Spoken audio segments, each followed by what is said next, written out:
paper thin skin, held up longer than I was falling. Welcome to Center Stage, the documentary podcast. Each week, our group of intrepid researchers and music archivists dig through the record crates of the world, looking for that one artist to take center stage. Using a patent-pending algorithm and spirited debate, we pick one artist. Once that is settled, we invite that artist into Thunder Love Studio to chat with your hosts Keith R. Higgins and Jeff Calhoun. When we're lucky, they say yes. Our mission with Center Stage is simple: to make sure the recorded work of artists remains, or in some cases lands on, the cultural radar. We invite you to sit back and relax. Thank you for joining us.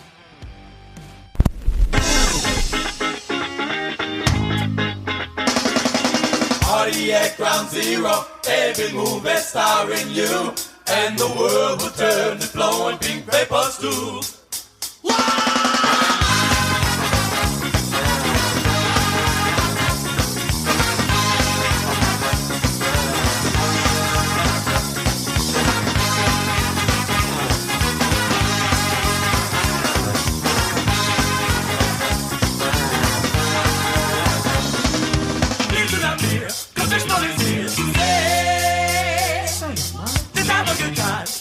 Is far away. The toilet has flushed, and green lights are gold, and doctors will be and speak. Students and out is gone, and I know what they've done. Signal just one, and I go just a crawl.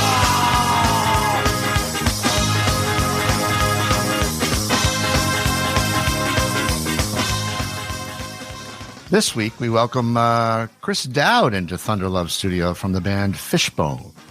I was in one of the oldest bars in my city recently, and there's a very precious small amount of wall space that you can reserve for artifacts.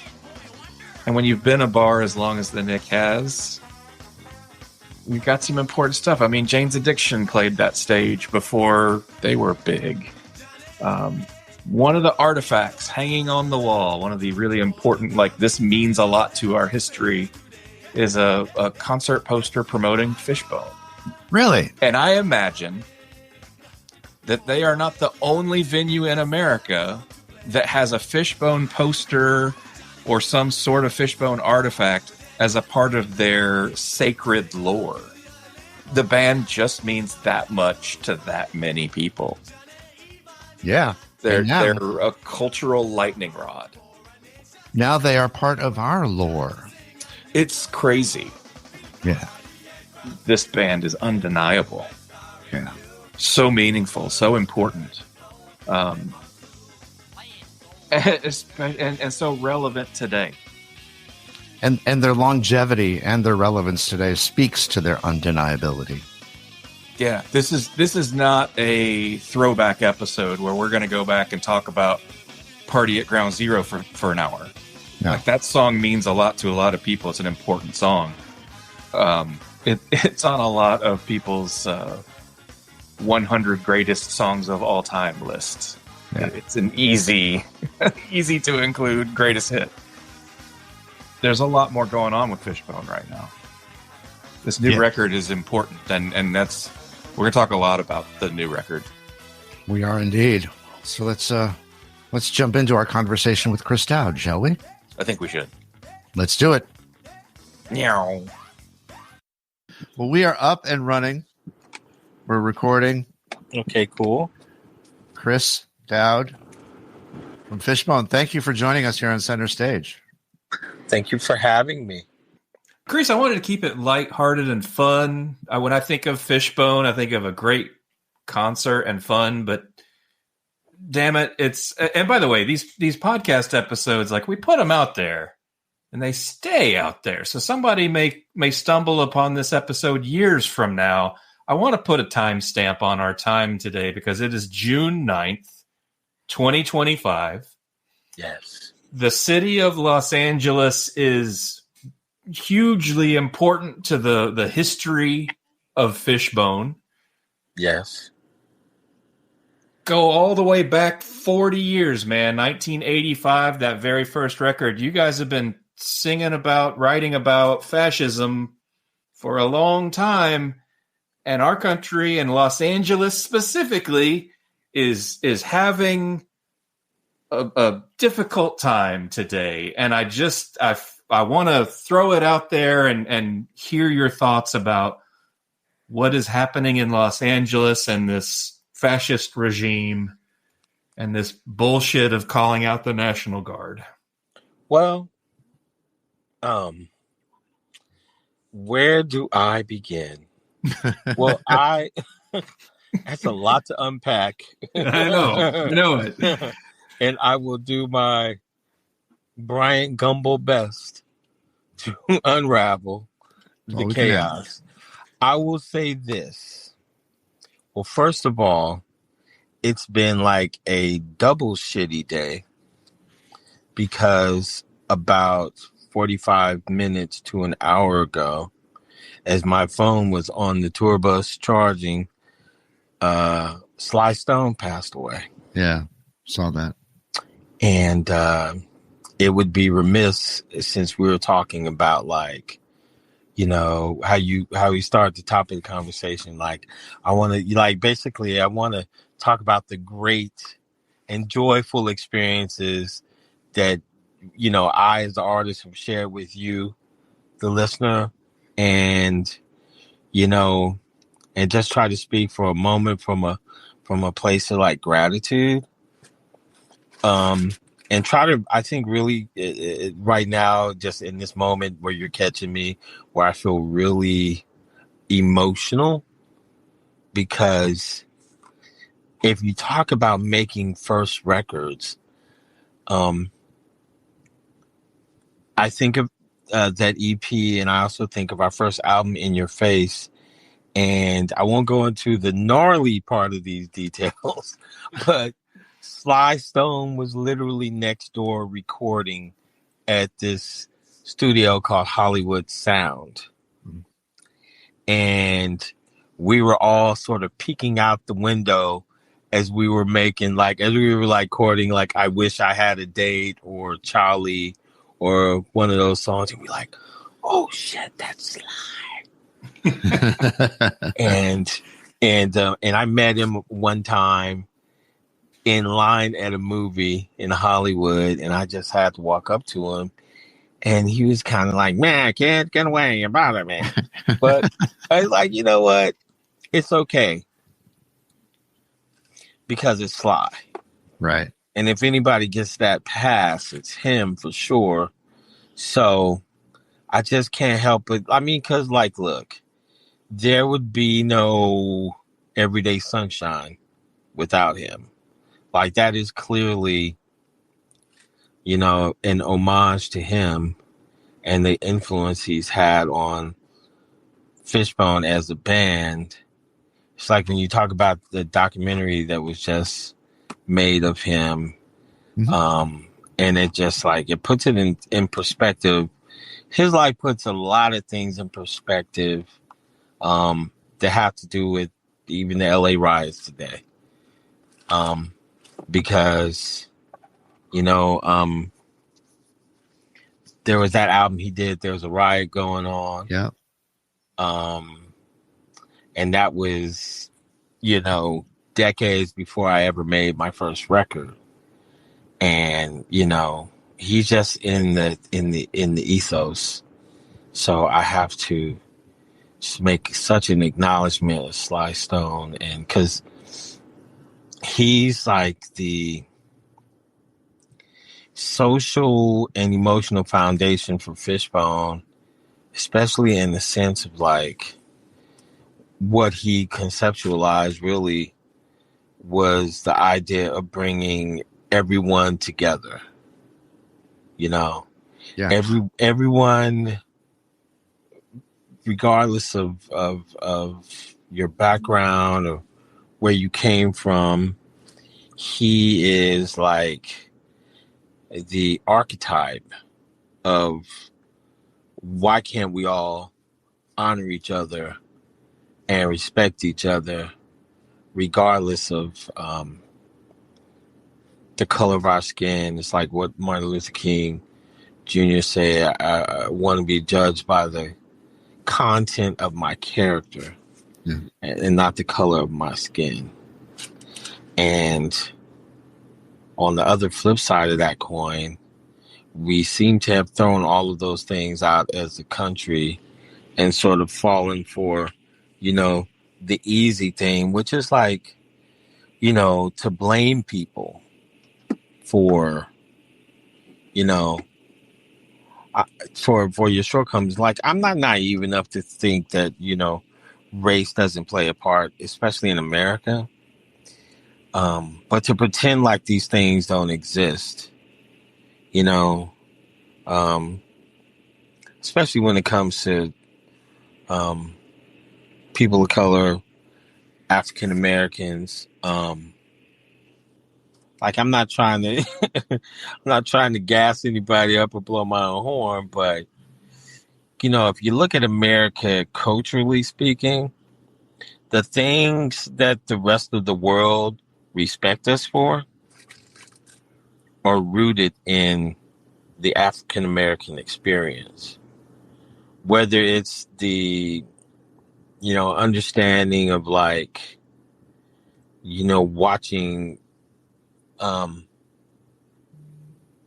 social change, like a Malcolm X or Martin Luther King Jr. or Marcus Garvey or Medgar Evers or,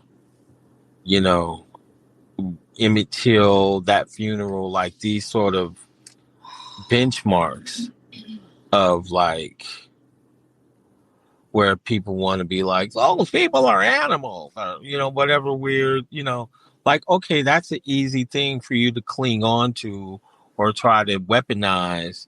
But the fact still remains, like, at the end of the day, we're all part of the human experience. Mm-hmm. And it should be an experience that brings us together and not having some rich fuckboys decide that they want to own the entire pie and you're allowed to rent this space on it. And you're supposed to be glad to just have that. And then you start weaponizing these things against each other. Where, in all honesty, if people really snapped out of it, especially like I find myself in Florida right now. Yeah. Especially in the sense, it's like this idea, this concept of the, pull yourself up by your bootstraps, whole fucking thing. It's just like, dude, are you for real right now? Yeah. Did you just? I'm not falling for the banana in the tailpipe. That's all. It's just not gonna happen. And it's sad because it's like if humanity snaps out of it and realizes we have more in common than we have apart from each other, well, that's when the real work begins, and that's when the real wake-up call happens, and people are like, holy shit, you mean this entire time they were using me? And it's like, yes. You could have clicked your heels a long time ago. Yeah. And like, so that's where we are. And I just think it's like, it's so weird too, because we were making reality of my surroundings, and the week the record came out, the verdict for Rodney King came out. Mm-hmm. And it's the exact same thing. Like, I'm like, what kind of fucked up deja vu is this shit? Yep. Because it's like the same thing is happening. We are fighting and arguing about the same shit. Meanwhile, the Elon Musk and Donald Trumps of the world are just literally like, no. Look at the fire. And they're like unloading the contents of your house in the back of their fucking van. And they're driving off with your shit. And you're too busy focused on the fire that they started. Yeah.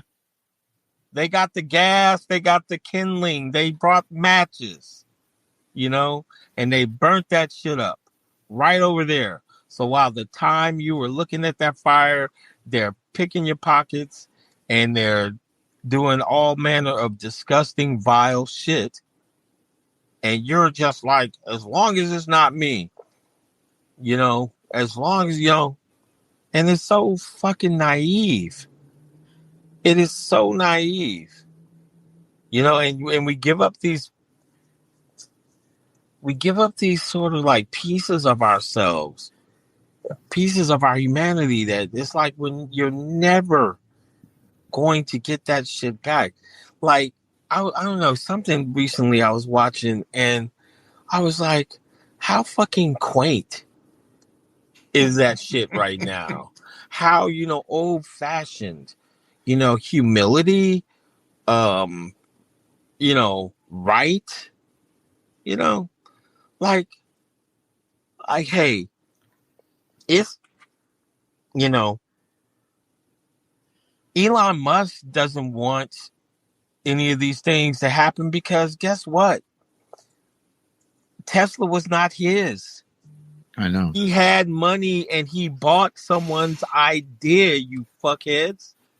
He doesn't have an original thought in his fucking greedy trust fund having mind. 100%. These people don't invent shit. They buy things. They buy people. They buy elections. Vladimir Putin doesn't have to have a nuclear arsenal. He's got Facebook. Yeah. And TikTok. And if they can control the information you're getting and be like, oh, well, hey, the reason why it really didn't happen is because of those black bastards over there, the Chinese one, or whatever over there. Meanwhile, they are just smacking the shit out of your mom, roofing your sister, and you're just sitting up there, as long as it's get the fuck out of here, man.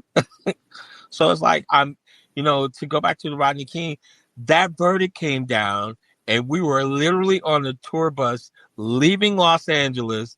And as we were on the 405 freeway, we're driving past Culver City.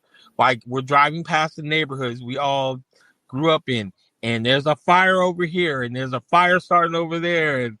And you're just watching the whole city sort of fucking slowly go up in flames. And it's like the audacity of somebody, and it's like the same thing. It's like you watch the man get beat up by the police, right? And still the police walk. Mm-hmm. And really, you go back to that as an inflection point. That was the beginning of America saying, this is who we are. And I hate to be the asshole to tell everybody that. But until you prove otherwise, it's who we are. So when are we going to all snap out of it, man? Because you think, my uncle had this saying, like, if you put poison in the water, you kill all the fish. You don't kill just you just want to get those fish over there. It's like, no. They're all dead now. Yeah. So, those, excuse my rant. It's today of all days. I feel like, I apologize if I'm fucking sermonizing right now, but man, you guys know the question to ask. We get that a lot. It's like, hey, I've got matches and fireworks. Yeah. We'll downshift and go to music. Well, let's not talk about the new album because guess what? It ain't getting no better when we start talking about Stockholm Syndrome. Like, Jesus. I mean, like, it's in the title. Well, and I think you speak pretty directly to a lot of this stuff. I mean, yeah, man. It's such a disappointment when I think about like all the people I started doing music with. I mean, just the thought of like punk rock alone, how it's become like this like corporatized thing that and like punk rock was protest music. Yeah. It was like fucking, to be honest, like angst out white kids that realized that the American dream had died long time ago. You know? And we were like, yep, told ya. You know? And, you know, and now it's just like there are literally people on like the Fishbone page going like, I don't like you guys' music anymore because you're political. What? I'm like, What? I'm not coming to your show anymore. You guys are political. I'm like, like, what band were you listening to? Yeah. Did you literally think Party at Ground Zero was about having a party? Like, I mean, seriously. Like, Perhaps they did. like, are we sad? Yeah, but man, you know, I fucking blame the educational system. I really do. Yeah.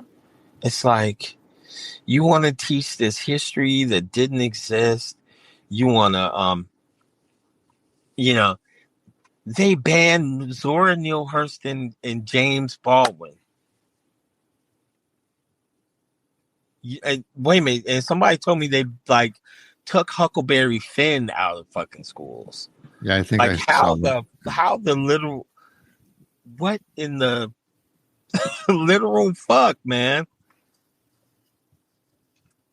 It's so easy, just weaponize race, and there are everybody's like those people, and it's, you know, just it's disgusting. For sure. You know? Well, But anyways, yeah, you said music. well, topics wise, I mean, you got racist piece of shit. You've got secret police. I mean, it's like I said. I think you speak pretty directly to it.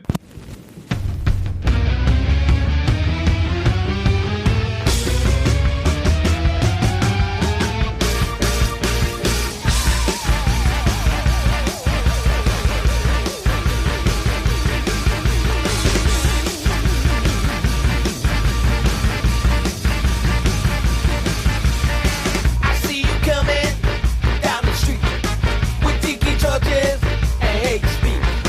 You're not a proud boy, you're just a fuck boy. Drinking the Kool-Aid of a mad orange king. Another kid rock with all the hate talk. Murder, sickness, global crisis, cool to top, vanilla ice. Oh, you're just a racist piece of shit. Oh, you're just a racist piece of shit. You're just a racist piece of shit. You're just a racist piece of shit.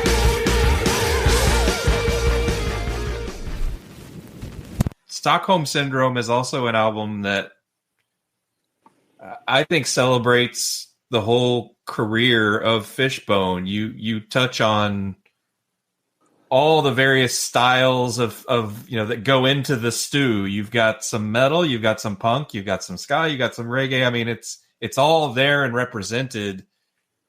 Was that diversity something that you and Angelo and the group kind of went into this album intentionally wanting to touch all of those various musical points?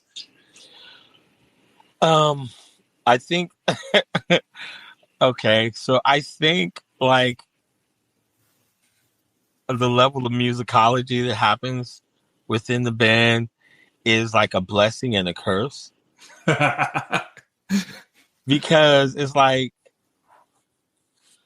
look, I don't know how much you guys know about Los Angeles, but I grew up on the west side off Adams and Hauser, and that's when Kendall and I and Walt and we all met. And we were all just listening to music. You know, everybody's like, oh, yeah, Oh, you were bused to the valley and you were around the whites, and that's when you discovered why. I'm like, no. My uncle was a Vietnam veteran, okay? And, he came home with Bob Dylan records, and he came home with Hendrix, and he played Miles Davis for me the first time I heard it, and didn't understand it until I was older. like, like, Kind of Blue is lost on an 8-year-old. I'm just going to throw that out there. It's just, But by the time I was like 18, I was like, okay, I get it now. So, I mean, it was like, I would say going to the Valley it reinforced some things. And in a lot of ways, it shocked some of the kids I grew up with out there in the Valley that I went to school with. Like, wow, Led Zeppelin? I was like, yeah. And not just Stairway to Heaven. Like, no. The first album is the shit. So it's just like, I think what we thought we were always doing was like literally like to harken back to Sly Stone is like we were trying to literally meet every listener where they were and have it be an authentic experience musically. Like if we were playing something and it was kind of like a rock song, like I want it to be like a rock song. If it was like some really heavy like metal shit like Metallica and Slayer, like I wanted that shit to sound like we want that shit to sound like that. Not some corny like how you hear a band and they'll do like some half-hearted like rendition of something and you're like, ugh, why did you do that? We're like, no, we want to fucking make that shit authentic. And then always the assumption was because, they're black guys. Like, like we're all supposed to be like, only into like, Run DMC or, Luther Vandross or Prince or whatever. And it's like, no, not only do we listen to it, we're going to actually bring it authentically like the thing that you assume that we can't do. So I think there was just an earnest attempt to meet people where they were and to absorb all this music and be like, and I think the message was like, for all of us, we are more alike than we are different. For sure. I love living in the upside down.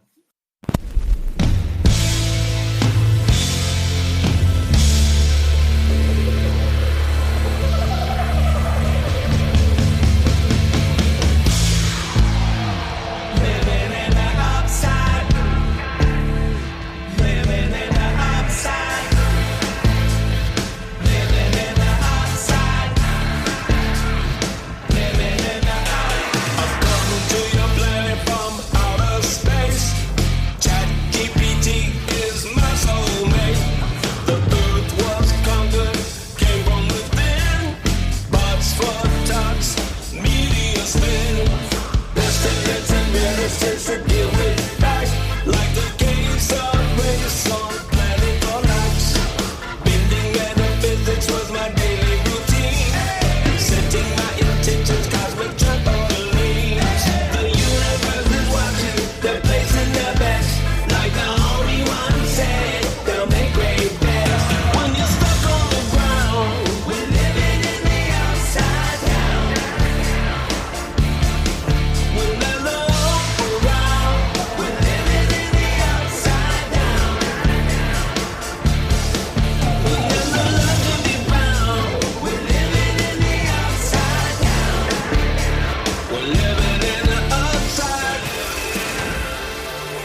Tell me about the sci-fi influences and living in the Upside Down. Well,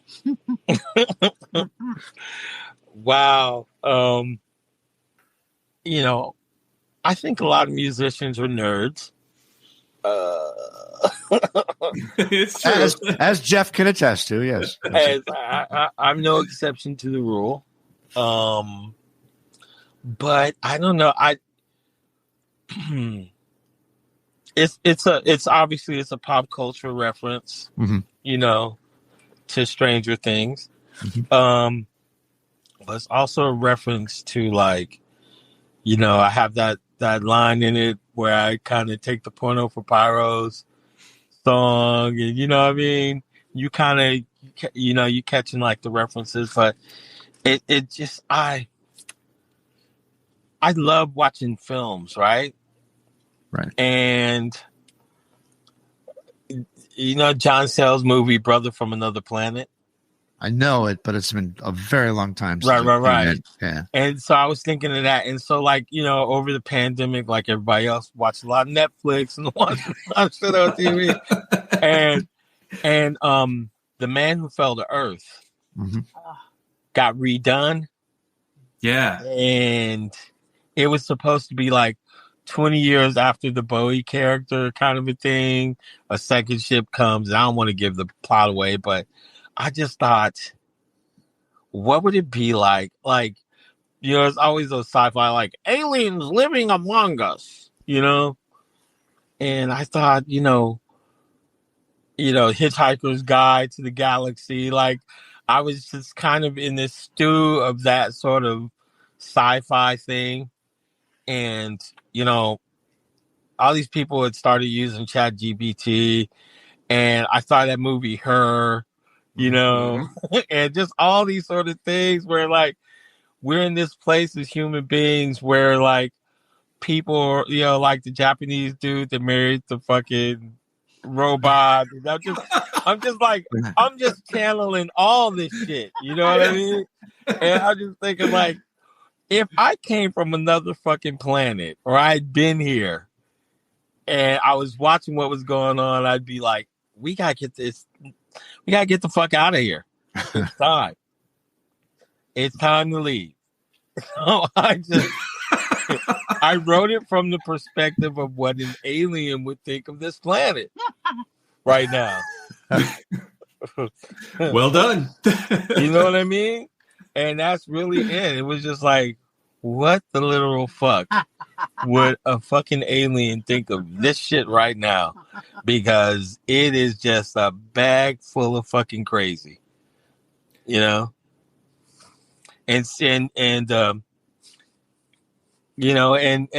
one of the amazing things that happened during the process, especially considering me and Angelo are like the last men standing,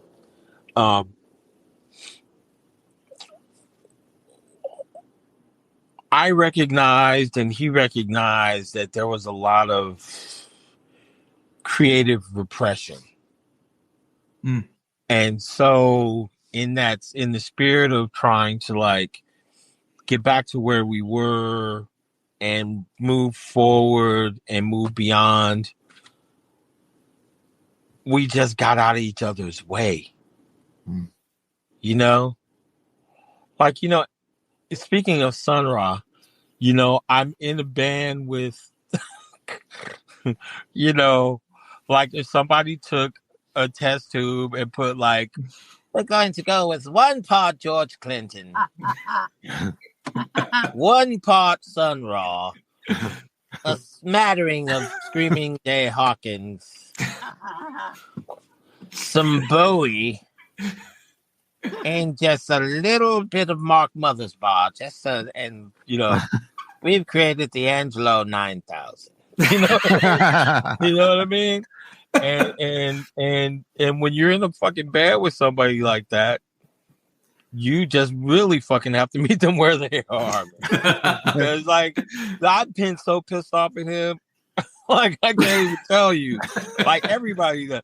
And you just, but one of the things that is so admirable and I love about him is, like, damn, he is just if you ever get the privilege of hanging out with him, man, he is like the most authentic person you will ever meet.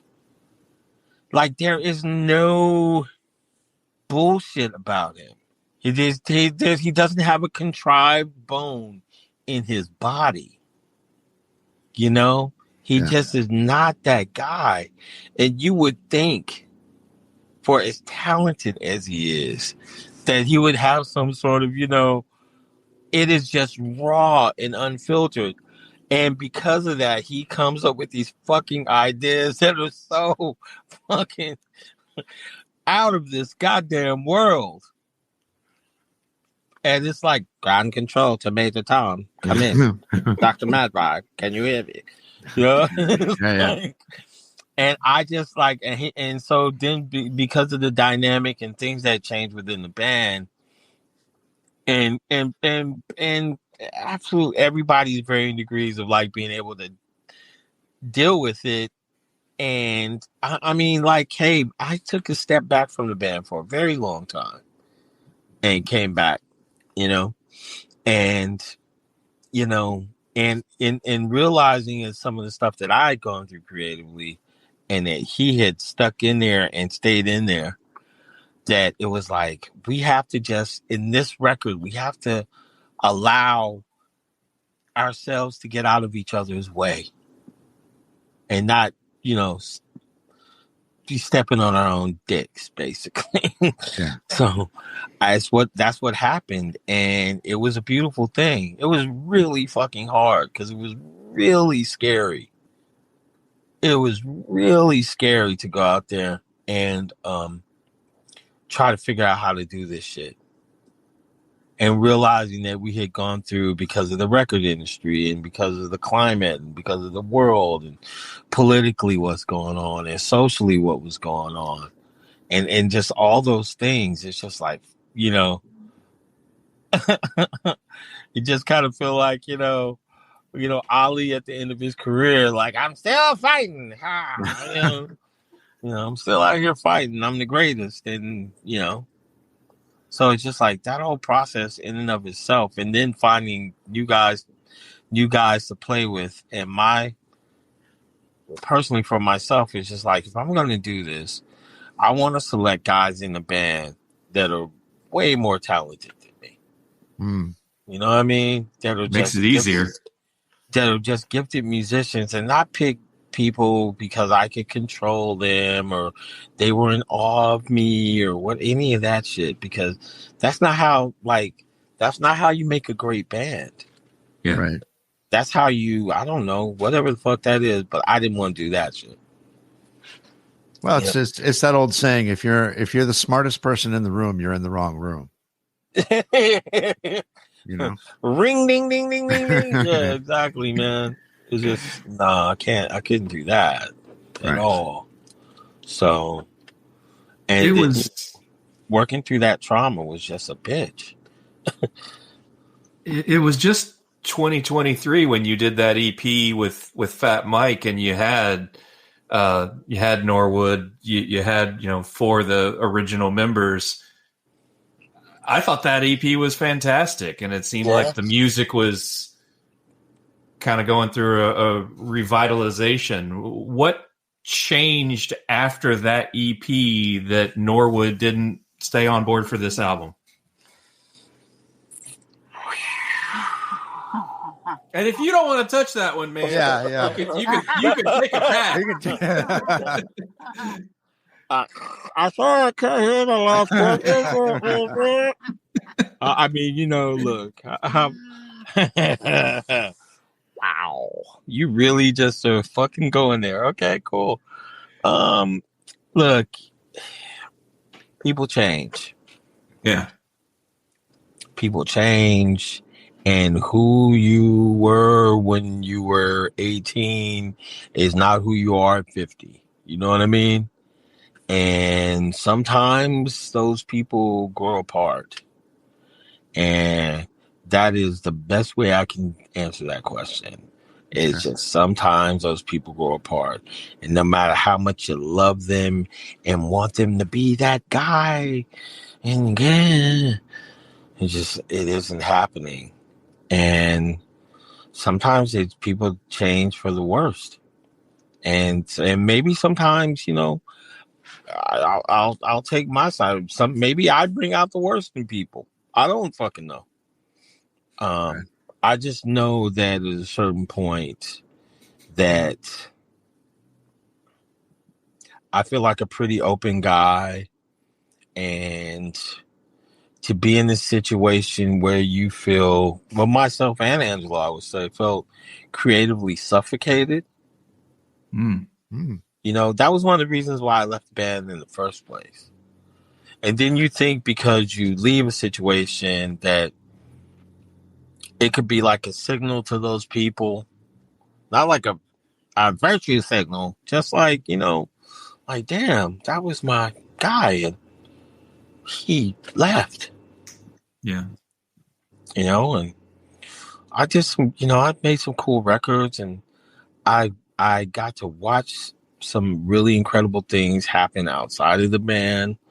And then very close friends of mine, some who are with us, and some who are with us, and a lot who are not with us.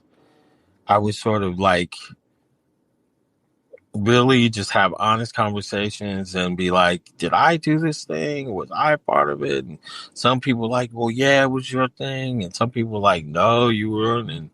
And so you have to kind of take all those things and kind of, put them into the computer, and maybe not computer, but put them into the, I'm kind of fuck computers right now. But put them into the processor of your own emotional processor, and what you come out with. And that's really what I spent the vast majority of the time outside the band trying to just figure out on my own. Like, was I a douchebag?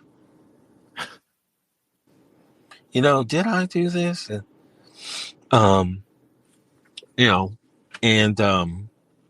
I thought the EP was going to be a better start.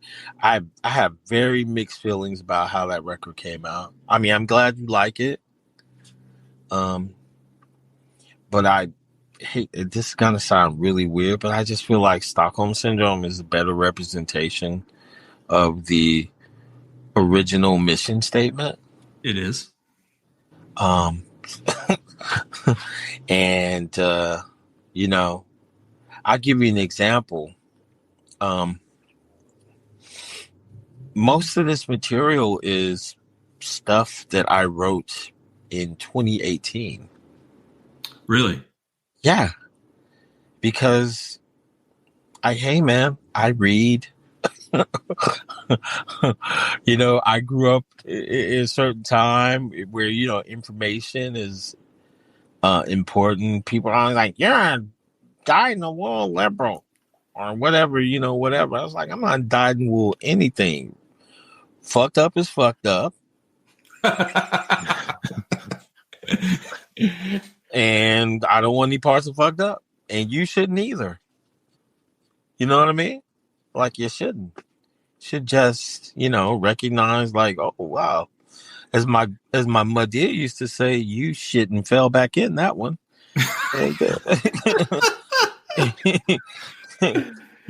So like I didn't want to do that.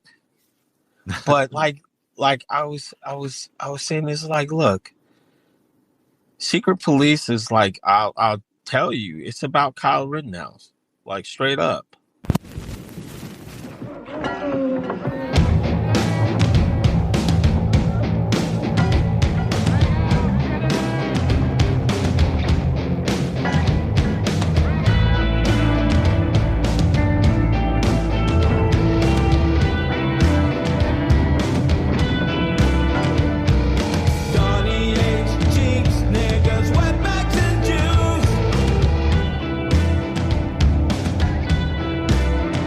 So he done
It's about Michael Brown running from someone and getting shot in the back, Mm-hmm. and and being called like a threat.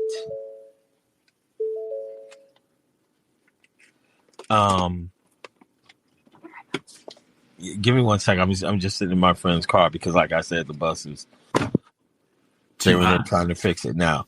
You know, like, I mean, not against anybody, but you know, how do you? Hang on 1 second. My friend is dialing.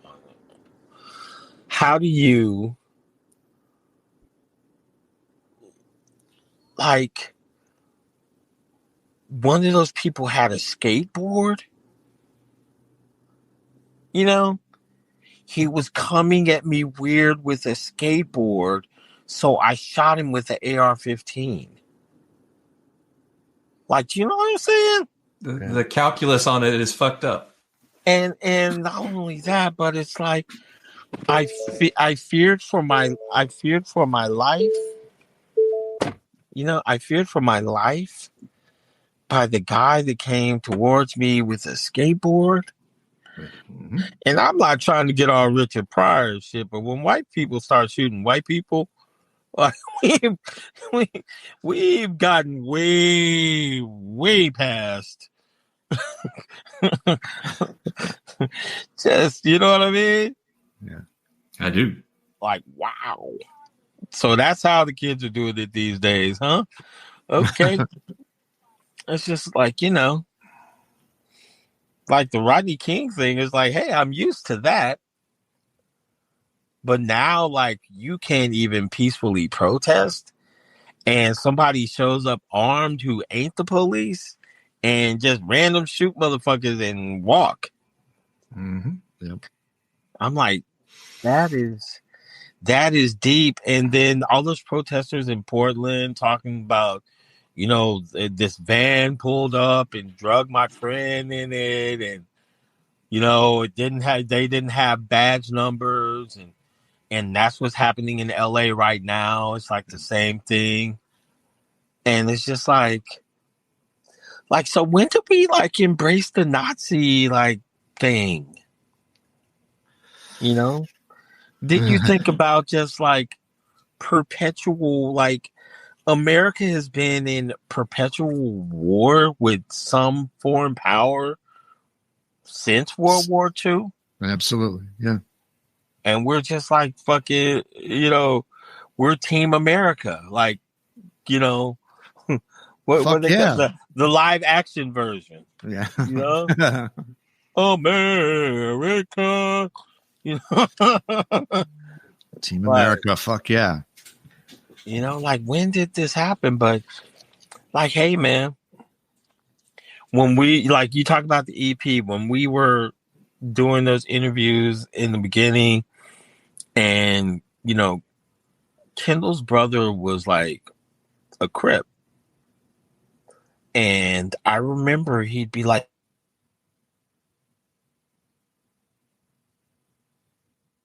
You there? We lost your audio. Chris, we can't hear you. And you're frozen. Chris? Come back to us, Chris. Come back. You can't leave me hanging like that.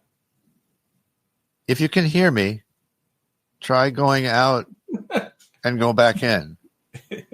You can hear me. Not twice. Can't hear you.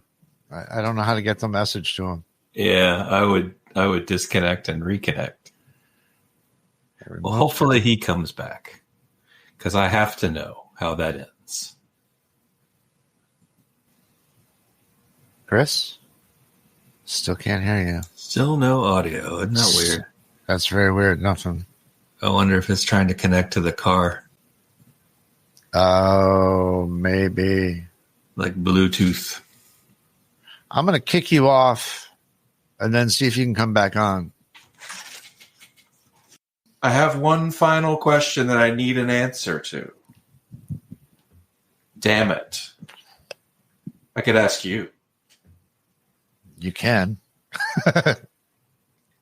So, Keith, Jeff.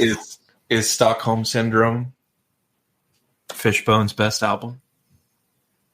The answer is no. Give a monkey a brain and he'll swear he's the center of the universe. It's the best. Oh. Oh, I'm kidding. I do think it is their best album, top to bottom. I think if you just want to pick like one song and the strength of like the single, you got to talk about other stuff. But as a body of work, as an album in its entirety, I think it's the best Fishbone album. Wow. I do. Due to technical difficulties, we were unable to get Chris back into the studio to record the finish to the interview, so this is where it ends. We're going to roll credits now, so you can stick around for the credits or not. Many thanks to Chris from Fishbone for making the time. Extra thanks to Dana Gordon for making it happen. This episode of Center Stage was written and produced by Keith R. Higgins and Jeff Calhoun. The show was recorded at Thunderlove Studio, where it was engineered by Daphne Morris, with help from Penetration, edited by Vic Titball, with help from Clem Fandango. Our theme song is Cynical by Jaguar on Mars. You can stream Jaguar on Mars wherever you stream your favorite music. The songs that you heard during this podcast were Party at Ground Zero. And from the new album Stockholm Syndrome, you heard Racist Piece of Shit, Living on the Upside Down, and Secret Police. You can stream the entire Fishbone catalogue wherever you stream your favourite music. Please remember to support independent music. original music by Mike Pellegrino. If you like what you've heard, please remember to subscribe and leave us a rating. It helps other people find the podcast. Thanks for listening. Grazie. Bailey Leaf, Rob Janicki, Mike Pellegrino, Farina Vella, S.W. Loudon, Michael Janicki, Peyton Janicki. This show's executive producer is Lulu McGillicuddy and is in the loving memory of Lucas Thunderlove.